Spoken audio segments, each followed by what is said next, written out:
Imagine dangling 60 feet in the air, spinning wildly on this frayed hemp rope Oh, right. and slamming ribs first into a sheer marble cliff. Huge. Right. There are no carabiners, no safety nets, no modern climbing gear whatsoever. Just like raw danger. Exactly. Just a 19th century antiquarian basically risking his absolute life. He's suspended over a deadly drop.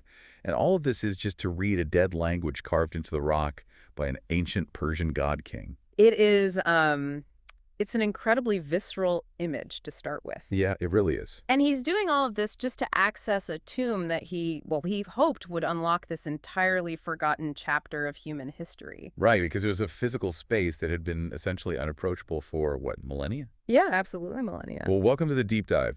We're looking at a truly phenomenal stack of sources today for you listening. It's centered around a collection titled Visions of Ancient Persia. It's a great collection. It really is. We're looking specifically at the staggering cliff-face tombs of Darius the Great at Naqsh-e Rustam.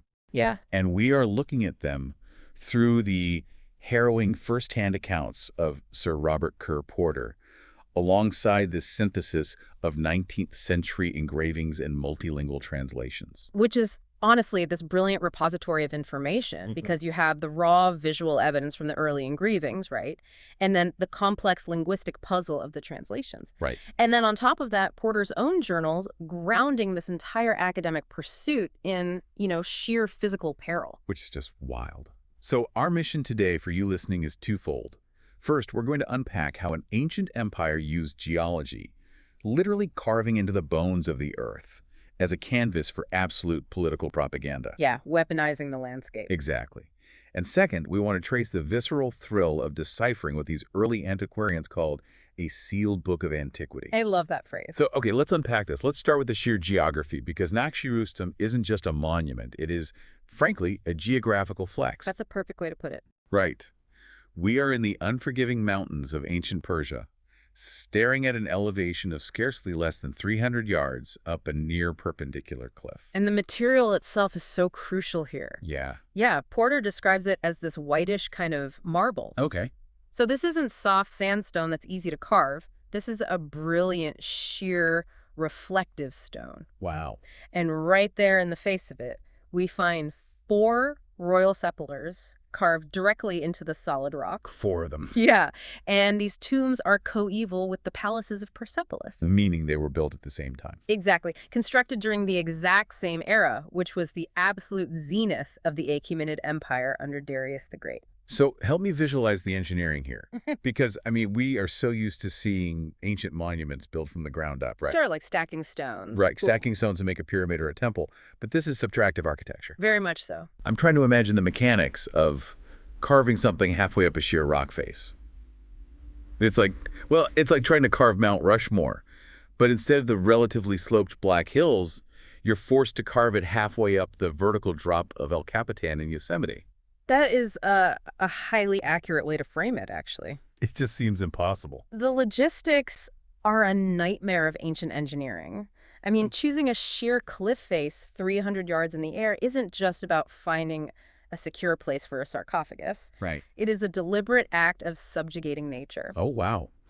Yeah, during the peak of the empire, Darius wasn't just constructing a tomb, he was making a statement that his power allowed him to, conquer the landscape itself. Just dominating the mountain. Exactly. Think about the mechanics you just brought up.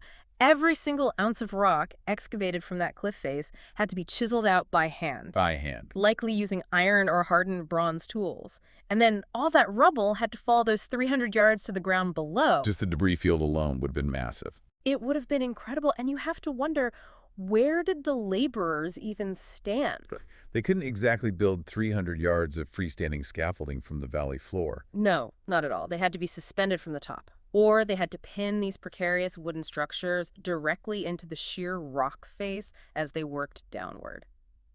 That sounds terrifying. Imagine the blinding glare of the sun reflecting off that whitish marble while you were swinging from a rope, trying to swing a heavy mallet into a chisel. The human cost of that labor must have been staggering. It completely reframes how we view this monument. It really does. It's not just art. It's like an application of brutal organizational force. Right. The empire is demonstrating that it can organize thousands of men, manage the massive supply chains required to feed them, and force them to defy gravity just to carve a mountain. Just to show off, basically. Yeah, you look at that cliff and you see the absolute dominance of human will over immovable geology. Which brings us to a really compelling pivot in the narrative. Because carving the mountain in antiquity was one feat, but trying to actually get inside the mountain thousands of years later was another entirely. Oh, yeah. This is where it gets crazy. Right, so Porter arrives at the base of this cliff in the 19th century. He wants to go inside. He wants to read the inscriptions.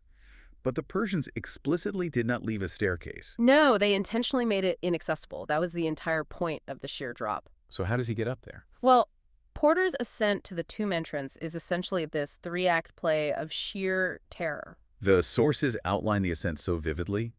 The first phase is what we can call the peasantry's climb. Right. Because before the distinguished British antiquarian could go up, someone had to secure a line.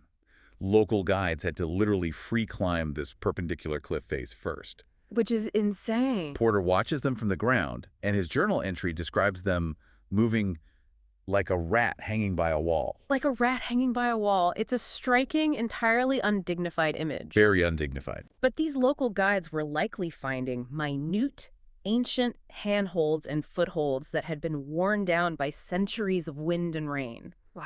They are clinging to the rock face through sheer muscle memory and desperation. And they are doing this completely unroped just to establish an anchor point for the foreigners. Right, their entire goal was just to drag a heavy rope up to the entrance. Which brings us to the second phase, the rope. Yeah. The only means of access for Porter was to take this rope that the guides lowered and simply tie it around his waist. It is the kind of thing that makes your stomach drop just contemplating it. I mean, trusting your life to a knot. Completely. Yeah. And then comes the climax of this terrifying process, the haul. Oh, boy. The men above start pulling. Porter is drawn upwards 60 feet into the air. Yeah. The journals describe this as a swinging ascent. He doesn't just glide up smoothly. He is spinning out of control on a hemp rope, taking violent, hard knocks against the rock face on the way up. The friction of the rope, the wind shear, the total surrender of physical agency. It sounds awful. He is completely at the mercy of the knot around his waist and the grip strength of the men hauling him from above. Yeah. What this reveals about the 19th century pursuit of knowledge is profound.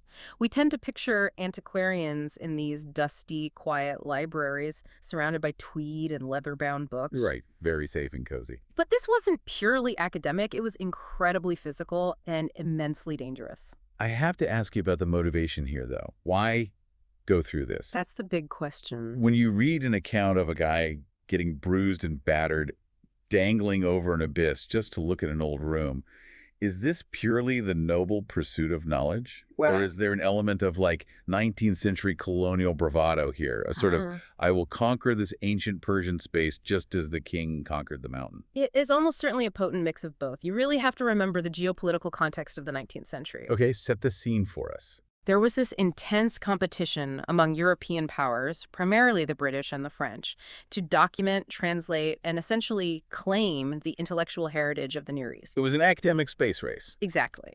Porter wanted to be the one to bring the definitive drawings and accounts back to London. So the bruised ribs and the near-death experience weren't just unfortunate occupational hazards. Part of the story. They were a badge of honor. The physical suffering validated the authenticity and the exclusivity of his findings. He paid the physical toll to unlock the vault. So Porter risks his life, takes a beating on a hemp rope, and finally pulls himself over the ledge into the tomb. Yeah. What is he expecting to see versus what actually greets him in the dark? Because the anticlimax detailed in these sources is staggering. Oh, it's completely crushing. He is entering a space sealed within solid rock, a tomb built for a king of kings. Right. He is naturally expecting to find the untouched glory of the ancient world, artifacts, inscriptions, perhaps the remains of massive wealth. But the reality is this complete sensory whiplash. Yeah. Instead of gleaming treasure, the sources describe the atmosphere of the vaulted chamber as completely blackened all over by smoke, stifling and gloomy. A total reversal from the blinding whitish marble outside. Exactly. He steps into this space, and the measurements he takes show it's substantial, 34 feet in length and 9 feet in height. That's a big room. But it's oppressive. And along the walls, he finds these crypts.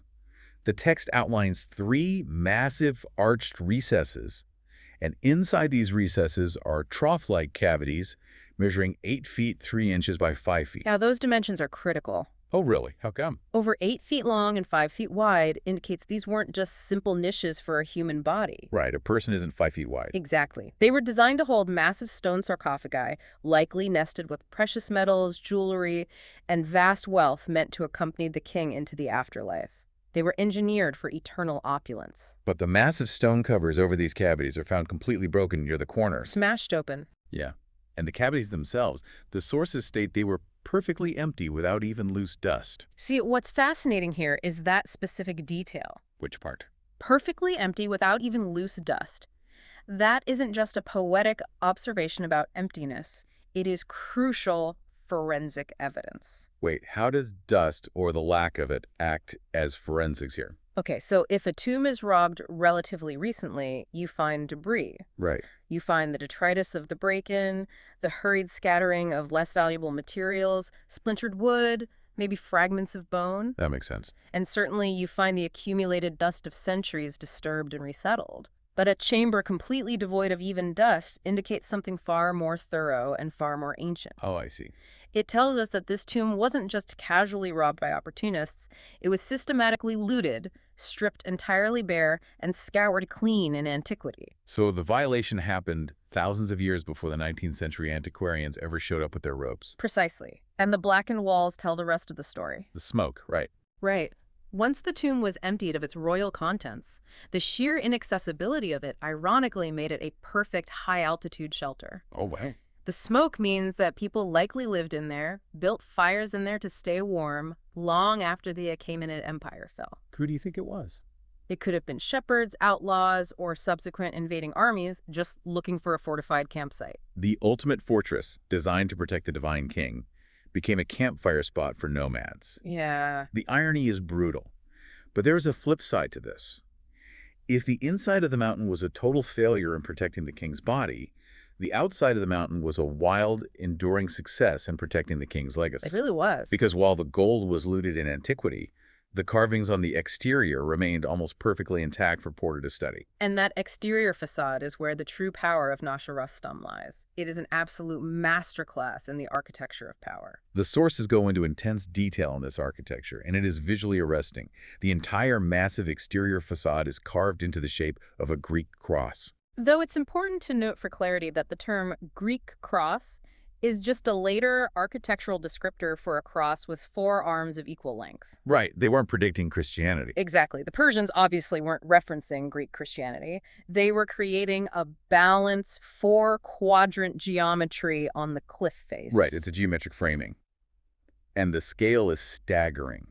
Porter's measurements give us a 100-foot upright division, a 53-foot front breadth. Massive. But what really jumped out at me from the text was the excavation depth. It was 14 feet deep. Just let the reality of that excavation depth sink in for a second. 14 feet deep into a cliff face. That's huge. They didn't just scratch a bas-relief drawing onto the flat surface of the mountain. They hollowed out a massive 3-dimensional architectural space, 53 feet wide, directly into the rock. I want to walk through the specific architectural features the sources list because there's a lot of terminology here. Yeah, let's break it down. It mentions double bull capitals supporting an unornamented architrave, 4 round pilasters spaced 7 feet apart, and bases with a dewul on a plinth. Functionally, what are we looking at here? We are essentially looking at a deliberate illusion. An illusion. Yeah, they're carving the exact details of a freestanding palace into a 2D cliff face. Let's break those terms down. The pilasters are the columns. Okay. They carved 4 massive round columns right into the rock. At the bottom of those columns are the bases, the tor on a plinth. What's the tor? A plinth is just a square block, and a tor is a rounded ring-like molding sitting on top of it. It's the exact foundation style you'd see holding up a real building. And the double bull capitals. The capital is the decorative top of the column. In Persian architecture, these were incredibly dramatic. They carved massive stone bowls placed back-to-back facing outward. Oh, wow. That sounds imposing. Very much so. In a real freestanding palace, the gap between the backs of those 2 bowls would act as a cradle to hold massive cedar timber beams for the roof. Okay, I can picture that. And the architrave is simply that main beam resting on top of the columns. So they literally carved a 2-scale replica of a palace portico halfway up a mountain. Exactly. It's a trompe-l'oeil in stone. They're signaling that the royal court continues, perfectly preserved, even in death. That is so cool. But the most critical part of this cross isn't the architectural framing. It's what is happening inside the top panel above the columns. Yes. Here's where it gets really interesting. Yeah. Because the top panel moves from architecture to theology. The sources call this the King and the Cosmos panel. Right. It features 4 distinct elements that interlock to tell a story. First, there is Darius himself, referred to in the texts as the Archimagus. The high priest, essentially. He is elevated on a 3-step pedestal. He's holding a strong bow, and his right arm is stretched open. The iconography is very deliberate there. How so? Well, the bow is a classic Persian symbol of martial strength, leadership, and tension. He is the defender of the realm. Right. But his open arm suggests supplication or prayer. So he is a warrior king, yes, but he is depicted in a stance of deep reverence. Reverence toward the second element, which is the sacred fire. Exactly. Opposite the king stands an altar, and the engravings show it charged with roaring flames. Yeah. Above that altar is the third element, the sun emblem. It's a globular shape hovering high to the right, representing the great source of light. Now, fire and the sun are absolutely central to Zoroastrian belief, which was the dominant religion of the Achaemenid court. Okay. They represent purity, truth, and the divine light of the creator. By facing them, the king is aligning himself with truth. Which brings us to the fourth and perhaps most commanding figure in the panel, the divine intelligence. Right. This is Ahura Mazda, the supreme god of Zoroastrianism, emerging from a chariot of thickly carved sunbeams. And he is holding a fluted crown and a massive ring. This panel is where we see the masterful fusion of religious and cosmic symbolism with absolute raw political authority. They blend perfectly. Yeah, Darius isn't just placing himself on a memorial monument. He is placing himself actively within the cosmic order.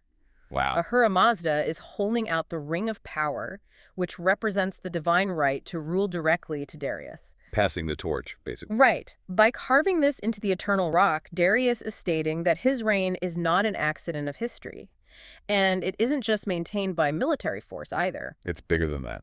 It is mandated by the supreme intelligence of the universe, blessed by the sacred fire, and witnessed by the sun itself. It's an airtight argument made of stone.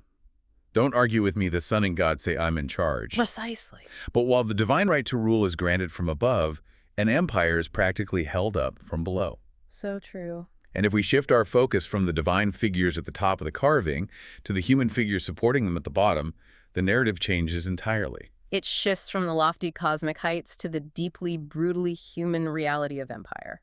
Below this entire cosmic scene, acting as the physical foundation for the king and the altar, are rows of figures called caryatides. Right. These are human figures depicted in short tunics with daggers. And they are physically positioned so that their bodies, their upraised arms, are supporting the king's divine right above them. And we aren't left to guess who these people are because the Achaemenids provided explicit text to accompany this visual. The sources give us a translation of the original cuneiform, and it is chilling in its directness. Could you break down the Latin translation for us? Certainly. So the scholars translated the cuneiform into Latin as in spice imaginem in qua diversae popularum gentes thronum meum sustenent ut pernoscas eos. Okay, what does that mean in English? This translates to look at the image of those who sustain my throne that you may know them. Wow. And then it provides a meticulous catalog of the conquered provinces. It explicitly lists Media, Susiana, Parthia, Aria, Bactriana, Babylonia, and Egypt. The sheer administrative flex of listing Babylonia and Egypt as your footstools. It is a remarkable piece of messaging. We really have to unpack the dual meaning of that phrase, sustain my throne. Let's do it. On one level, it is a brutal, unmistakable reminder of subjugation. These nations, and remember, Egypt and Babylonia were incredibly powerful, ancient, wealthy civilizations long before the Persians arrived. Right. They had their own massive histories. Absolutely. And here, they are depicted as physically crushed under the weight of the Persian king. Just carrying his altar. Yeah, they have been stripped of their autonomy and reduced to mere architectural supports for Darius's glory. It is a message of absolute, unquestionable dominance. But I want to push back on this a little. Does this display actually project absolute confidence? What do you mean? Well, if you have to carve look at who supports me, into a massive mountain and literally list their names. Are you worried they might drop you? Ah, I see. Is this propaganda meant to convince the conquered nations, or is it to reassure the king himself? That is a phenomenal psychological question, and it really gets to the heart of ancient statecraft. I think the answer leans heavily toward a systemic anxiety that is inherent in all massive empires. Because it's too big to manage. Exactly.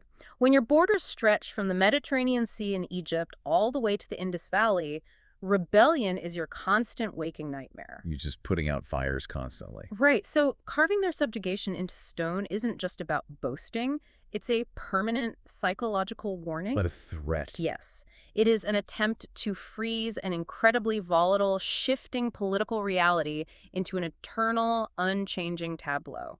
He was trying to cast a spell of stability over a highly unstable world. Basically saying, you will hold me up forever because the mountain says so. Precisely. And to truly understand this combination of architecture, art, and text, we have to pull back and look at the Achaemenid Empire's broader strategy of messaging. Yep. Because Naqsh-e Rustam doesn't exist in a vacuum. It is part of a deliberate ecosystem of power. So what does this all mean when we look at the big picture? The sources allow us to synthesize what we can call the three pillars of the Achaemenid propaganda engine. Let's walk through how they operated. Pillar number one is architecture, specifically the use of scale.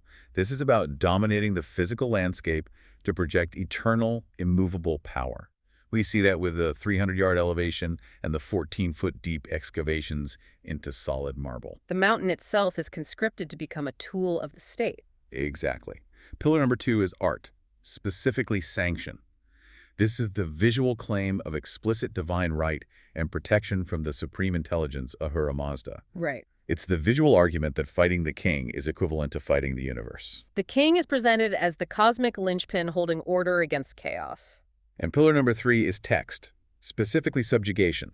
This is the act of cataloging and explicitly naming ownership of the known world and its diverse peoples. It's the administrative spreadsheet of conquered nations carved right next to the artwork. So you have physical dominance, divine sanction, and administrative subjugation, all perfectly integrated into a single monument. That's a very complete package. But what makes this engine so brilliant is how it adapts its message depending on the environmental context. Oh, how so?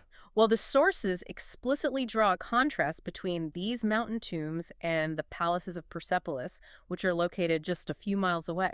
The juxtaposition is fascinating. The tombs at Naqsh-e Rustam were carved into the immovable, dense weight of a mountain to hide the dead. Right. But the palaces of Persepolis were raised above the flat plains on heavily fluted, soaring freestanding columns to display the living king.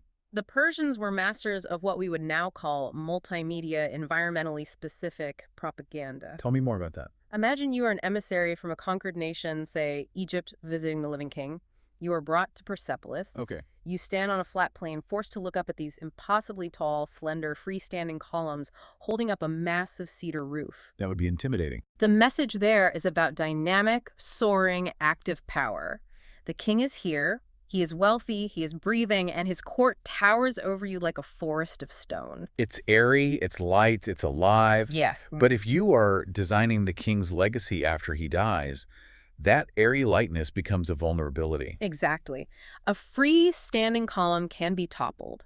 And historically, we know Alexander the Great eventually did burn Persepolis and bring those columns down. Oh, right. But you cannot knock down a mountain. No, you can't. So for the dead kings, the propaganda shifts from the soaring elegance of columns to the immovable, dense gravity of the cliff face. That makes perfect sense. Whether you were a living subject experiencing the heights of the palace or a future generation staring up at a sheer cliff, the messaging was inescapable. Persian power is both everywhere and forever. But here is the massive irony, the final piece of the puzzle that really drives this deep dive home. We've been dissecting these messages in the stone, translating the Latin, analyzing the propaganda. But for centuries, to the actual people standing at the base of that cliff, looking up at Naqsh-e Rustam, well, these carvings were completely silent. They were screaming a message of eternal dominance that absolutely no one could hear. Because the language they were written in, the cuneiform script, had completely died. Gone.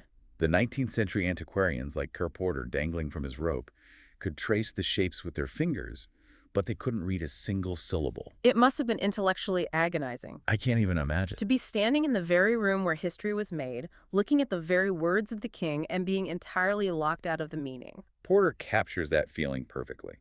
The sources quote one of these early antiquarians, and the longing in his voice is palpable. What did he write? He writes, "What a treasure of information doubtless was there.